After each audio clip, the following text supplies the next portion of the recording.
அந்தி மாலை பொழுது நேரத்தில் கௌசல்யா ஆசை என்னும் கடலில் மிதந்து கொண்டிருந்தாள். திருமணமாகி ஒரு பெண் பிள்ளை இருந்தும் அவள் ஆசைகள் தலை தூக்கி நின்றது. மிக அழகான புடவை அணிந்து தலை நிறைய வாசனை நிறைந்த பூக்கள், நெற்றியில் ஒரு பொட்டு வைத்துக் கொண்டு வாசலில் வந்து நிற்பாள். தெருவீதியில் நடந்து செல்லும் ஆண்களின் கண்கள் அவளை பார்க்காமல் நகராது. அது அவளுக்கு மிகவும் பிடித்திருந்தது. அருகில் வந்து பேச மாட்டார்களா என்று அவள் மனதில் எண்ணங்கள் வந்து கொண்டே இருக்கும். மனவலியோடு போனை எடுத்து அழைப்பாள். என்னங்க, எப்ப வருவீங்க? ஆபீஸ்ல வேலை ரொம்ப அதிகமா இருக்கு, வெளியில வேற போகணும், நாளை காலை அல்லது மதியமாகிடும் என்றான் அவள் கணவன். அவள் மன வலியும் மேனியின் வலியும் புரிந்து கொள்ளாதவன். அவனுக்கு அவன் சந்தோஷம், அவன் சுதந்திரம், அதுதான் அவனுக்கு முக்கியம். தெருவில் உள்ள ஆண்கள் எல்லோரும் கௌசல்யாவை பார்ப்பார்கள். ஆனால் அவள் கணவன் ஒரு நாளும் அவளை ஏறெடுத்து பார்ப்பதில்லை. அவன் முன் விதவிதமான ஆடைகளை அணிந்து கொண்டு நின்றாலும் அவளை கண்டுகொள்ள மாட்டான். ஒரு நாள் மாலை வேலை 6 மணி. அவள் தலையில் வைத்திருந்த பூக்களின் நறுமணம் அவளை எங்கோ அழைத்தது. குழந்தை ஒரு பக்கம் விளையாடிக் கொண்டிருக்க கௌசல்யா ஒரு பக்கம் கற்பனையில் கண்களை மூடி நாற்காலியில் சாய்ந்தாள். யாரும் இல்லாத வீடு, பொழுது சாய்ந்த இருட்டு. அவள் மனதிற்குள் கொஞ்சம் கொஞ்சமாக ஆசைகள் பற்றி எரிய ஆரம்பித்தது. ஒரு கட்டத்தில் அவளால் தாங்க முடியவில்லை. தனிமை அவளை எரித்துக் கொண்டிருந்தது. வெளியில் கொஞ்சம் போய் வரலாம் என்று குழந்தையை தூக்கி கொண்டு சென்றாள். இரவு 8 மணி. வாகனங்களின் ஓட்டம் கம்மியாக இருந்தது. ரோட்டின் ஓரமாக தனிமையில் இருட்டில் ஒரு குழந்தையுடன் நடந்து சென்றாள். அவள் அணிந்திருக்கும் கொலுசின் தெருவில் நடக்கும் ஆண்களை திரும்பி பார்க்க வைத்தது. ஒரு குடும்ப பெண் இரவு வேளையில் தனிமையில் நடந்து செல்லும் அழகை ரசித்தவாறு ஒரு சிலர் பின்தொடர்வார்கள். அதை கவனித்த கௌசல்யா, யாராவது என்னிடம் வந்து பேச மாட்டார்களா என்று யோசிப்பாள். ஆனால் பார்க்கும் ஆண்கள் அவளை நெருங்க மாட்டார்கள் என்று நன்கு அறிந்திருந்தாள். ஆட்கள் இல்லாத பேருந்து நிறுத்தம் இடத்தில் சென்று அமர்ந்தாள். குழந்தை அவள் மடியில் தூங்கிக் கொண்டிருந்தது.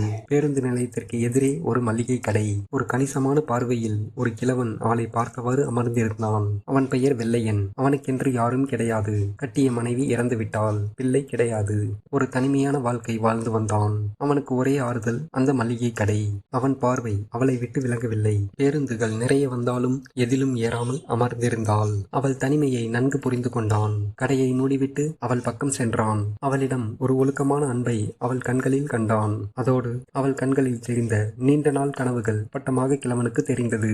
கிழவன் பேசுவதற்கு தான் இங்கு வந்திருக்கிறான் என்று புரிந்து கொண்டாள். அவன் அணிந்திருக்கும் உடை, நிறம், உயரம், தொப்பை கௌசல்யாவிற்கு சுத்தமாக பிடிக்கவில்லை.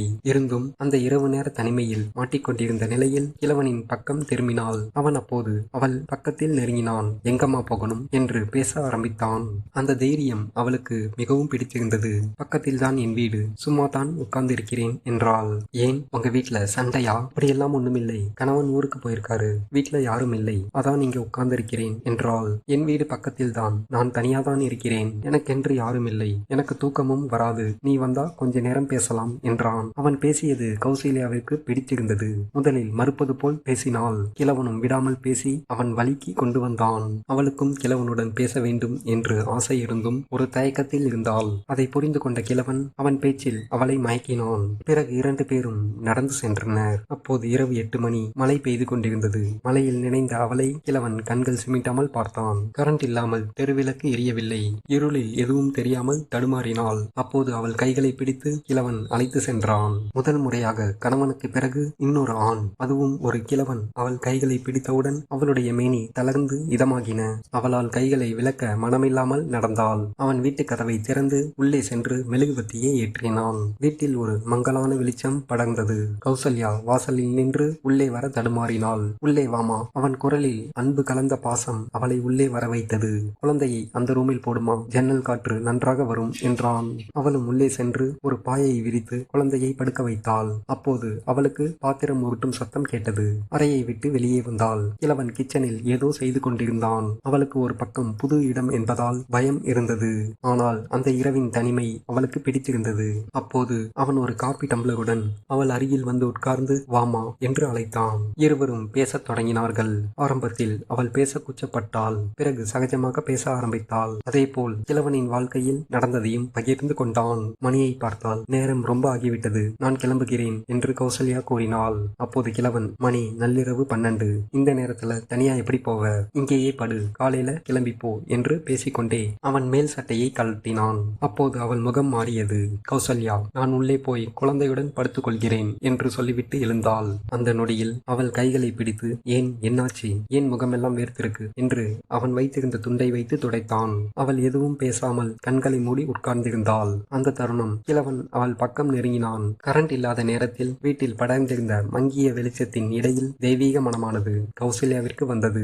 2 மணி நேரத்திற்கு பிறகு குழந்தை அழுகும் சத்தம் கேட்டு கிழவன் விலகி எழுந்தான். கௌசல்யா கண் விழித்து குழந்தையை தூக்கி மணியை பார்த்தாள். மணி விடியல் காலை 5. நான் கிளம்புகிறேன் என்றாள். கொஞ்சம் பொறு, நீ அசதியா இருப்ப, டீ குடிச்சிட்டு போகலாம் என்றான். வேண்டாம், மணி ஆகுது என்று சொல்லி கலைந்த தலை கூந்தலை ஒரு கொண்டையாக முடிந்து கொண்டு வெளியே சென்றாள். அப்போது ஒரு நிமிடம் கிழவனை பார்த்து, இந்த நாளை நான் மறக்க மாட்டேன் என்று சொல்லிவிட்டு கிளம்பினாள். தெருவில் பக்கத்து வீட்டில் வாசலில் கோலம் போட்டுக் கொண்டிருக்கும் பெண்கள் எல்லாம் கௌசல்யாவை பார்த்து, இவ எங்க போயிட்டு வரா என்று ஒரு மாதிரியாக பார்த்தனர். முகத்தில் ஒரு சோர்வு, உடைகள் கலைந்த நிலையில் சரியாக நடக்க முடியாமல் கையில் குழந்தையை தூக்கி கொண்டு நடந்து சென்றாள். சில பெண்கள் எல்லாம் சாடையாக பேச தொடங்கினார்கள்.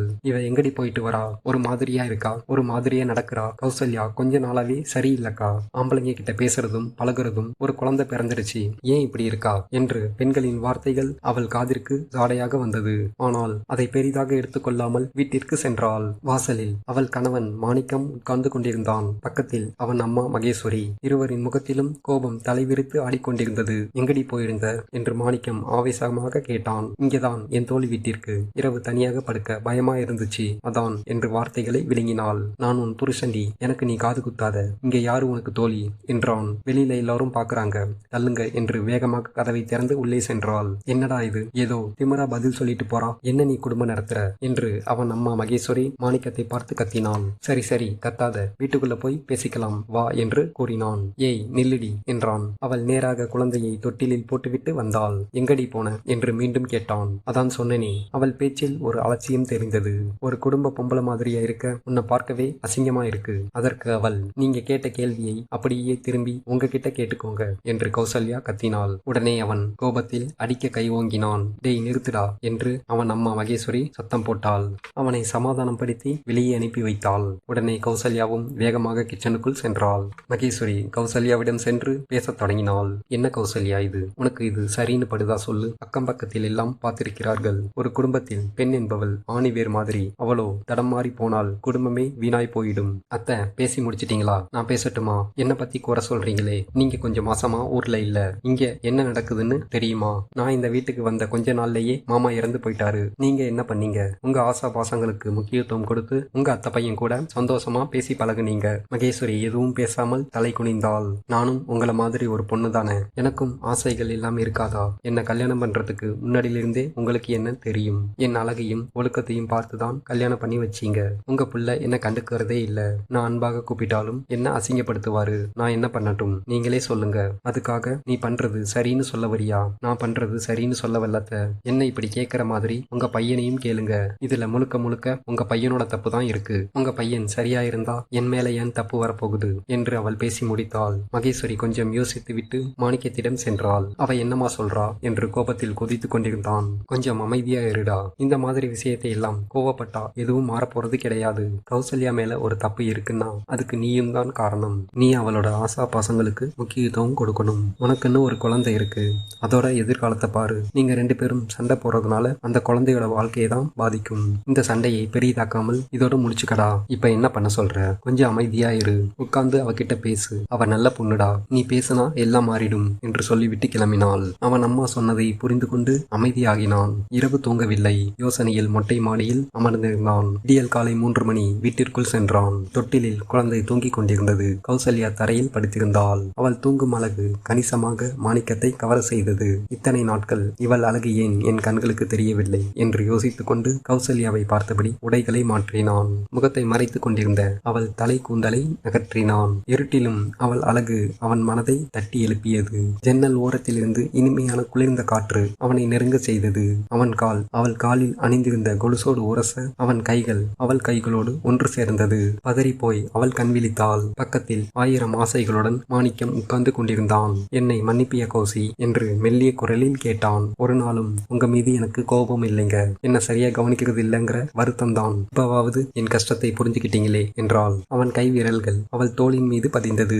இங்க வேண்டாம், சத்தம் கேட்கும், பாப்பா முழிச்சுப்பா, ஹாலுக்கு போயிடலாம் என்றாள். அங்க மட்டும் சத்தம் கேட்காதா என்று மென்மையான குரலில் கேட்டான். அங்க அந்த அளவுக்கு கேட்காது, அப்படியே கேட்டாலும் வாயை அடைச்சுக்கோங்க என்று சொல்லி புன்னகைத்தாள். மறுநாள் காலை வேலைக்கு போவதாக சொல்லிவிட்டு வெளியே கிளம்பினான். அவன் பேச்சில் ஒரு மாற்றம் தெரிந்தது. ஆனால் அவன் கிழவன் வேலைக்கு போகவில்லை. கிழவன் மளிகை கடைக்கு சென்றான். கிழவன் அவனை பார்த்ததும் யார் என்று தெரியாமல் முதலில் சகஜமாக பேசினான். அவன் பேசிய பிறகுதான் கௌசல்யாவுடைய கணவன் என்று புரிந்து கொண்டான். நான் உங்களிடம் கொஞ்சம் பேசணும் என்றான் மாணிக்கம். டேய் தம்பி, கடையை பார்த்துக்கோ என்று சொல்லிவிட்டு கிழவனும் மாணிக்கமும் பக்கத்தில் உள்ள பூங்காவிற்கு சென்றனர். எதற்காக வந்திருக்கிறான், என்ன பேச போகிறான் என்ற பயத்திலும் குழப்பத்திலும் கிழவன் உட்கார்ந்திருந்தான். மாணிக்கம் எப்படி ஆரம்பிப்பது என்று தெரியாமல் அமைதியாக இருந்தான். சில நிமிடத்திற்கு அமைதி மட்டுமே நிலவியிருந்தது. ஏதோ பேசணும்னு சொன்னீங்க, அமைதியாவே இருக்கீங்க என்றான் கிழவன். நான் யாருன்னு உங்களுக்கு தெரியும். நான் எதை பற்றி பேச வந்திருக்கேன் கூட உங்களுக்கு நல்லா தெரியும். கிழவன் அமைதியாக இருந்தான். அந்த நேரத்துல கௌசல்யாவிற்கு ஒரு அன்பு, அரவணைப்பு, பேச்சு துணை தேவைப்பட்டது. நான் அவளிடம் பேசினேன். அவள் வாழ்க்கையில் நடந்த இன்ப துன்பங்களை என்கிட்ட ஷேர் பண்ணிக்கிட்டா. அவள் பேசும்போதுதான் நான் புரிந்து கொண்டேன், பேச்சு துணைக்கு அவளுக்கு யாரும் இல்லை, தனிமையில கஷ்டப்படுகிறாள் என்று. நானும் தனிமையில் தான் வாழ்ந்து வருகிறேன். எனக்கென்று யாரும் இல்லை. என்னோட கஷ்டத்தையும் நான் அவளிடம் பகிர்ந்து கொண்டேன். அந்த இரவு முழுக்க பேசிக் கொண்டிருந்தோம். பல ஆண்டு காலம், எத்தனையோ இரவுகள் தனிமையில் வீட்டில் உள்ள 4 சுவர் தான் எனக்கு துணை. ஆனால் நேற்று இரவு என் வாழ்க்கையில் மறக்க முடியாத நாளாக இருந்துச்சு. கௌசல்யா ரொம்ப நல்ல பொண்ணு, நீ கொடுத்து வச்சவன் என்று கிழவன் கூறினான். முதல்ல உங்க 2 பேர் மேலேயும் கோபம் அதிகமாக இருந்துச்சு. ஆனா தனிமையில் உட்கார்ந்து யோசிக்கும் போதுதான் தெரிஞ்சிச்சு, என்னோட தப்பு இதுல நிறையவே இருக்குன்னு புரிஞ்சுக்கிட்டேன். உங்கள்கிட்ட நான் சண்டை போட வரல, ஒரு உதவி கேட்டு வந்திருக்கேன். மாணிக்கத்தின் பேச்சு அமைதியாக இருந்தது. நீங்க 2 பேரும் சந்தோஷமா இருந்தாலே போதும் என்று கிழவன் கூறினான். மாணிக்கத்தின் நடவடிக்கை கொஞ்சம் கொஞ்சமாக மாறியது. கௌசல்யாவை நல்ல முறையில் கவனித்துக் கொண்டு பார்த்து கொண்டான். கௌசல்யாவிற்கும் கணவனின் மாற்றம் பிடித்திருந்தது. இப்படியே நாட்கள் சென்றது. ஒரு நாள் கிழவனுடைய மளிகை கடைக்கு கௌசல்யா சென்றாள். கிழவன் பார்த்ததும் வரவேற்றான். கடையில் வியாபாரம் நடந்து கொண்டிருந்தது. கௌசல்யாவை ஒரு சேரில் உட்கார வைத்தான். இப்போ சந்தோஷமா இருக்கியா என்றான் கிழவன். சிறியதாக சிரித்தபடி தலையசைத்தாள். அவள் பார்வை கிழவனை நோக்கியே இருக்க அதை புரிந்து கொண்ட கிழவனுக்கு குழப்பமாக இருந்தது. அவள் கணவன் பேசி சென்றது அவன் மண்டையில் ஓடிக்கொண்டிருந்தது. வேலையெல்லாம் முடித்துவிட்டு அவள் அருகில் வந்தான். ஏன், என்னாச்சு என்று பேச ஆரம்பித்தான். நான் எதையும் மறக்கல, நீ மறந்துட்டியாடா என்று மெல்ல கேட்டாள். அவள் எதை பற்றி பேசுகிறாள் என்று புரிந்து கொண்டான். மாணிக்கத்திடம் எந்த வழியிலும் என்னால் பிரச்சனை இருக்காது என்று சொல்லியிருந்தது கிழவனுக்கு நினைவுக்கு வந்தது. உன்கிட்ட கொஞ்சம் தனியா பேசணும் என்றாள். கிழவன் கடையில் வேலை பார்க்கும் பையனை ஒரு வேலையை கொடுத்து வெளியே அனுப்பினான். கௌசல்யா கடைக்கு பின்புறத்தில் உள்ள குடோனுக்கு சென்றாள். கிழவனுக்கு ஒன்றும் புரியவில்லை. கதவு ஓரமாக நின்று அவள் ஒரு கையை மேல் தூக்கி கதவின் மீது வைத்தாள். அவள் அணிந்திருந்த அழகான புடவையும் ரவிக்கையும் கிழவனை மயக்கியது. கிழவனுக்கு என்ன செய்வதென்றே தெரியாமல் அதே இடத்தில் நின்று கொண்டிருந்தான். ஏண்டா அங்கேயே நிக்கிற என்றாள். ஏன் இப்படி பண்ற, என்னாச்சு, உன்கிட்ட கொஞ்சம் பேசணும், உள்ளவா என்றாள். கிழவனும் உள்ளே சென்றான். அவன் சட்டையை பிடித்து இழுத்து சற்று ஓரமாக தள்ளி, என்னடா முரட்டு கிழவா, ஒன்னும் தெரியாதவன் போல் நிக்கிற என்றாள். மாணிக்கம் வந்து பார்த்த விஷயத்தை சொல்லலாமா என்று யோசனையில் இருந்தான். அவளுடைய நெருக்கம் கிழவன் மனதில் மாற்றத்தை கொண்டு வந்தது.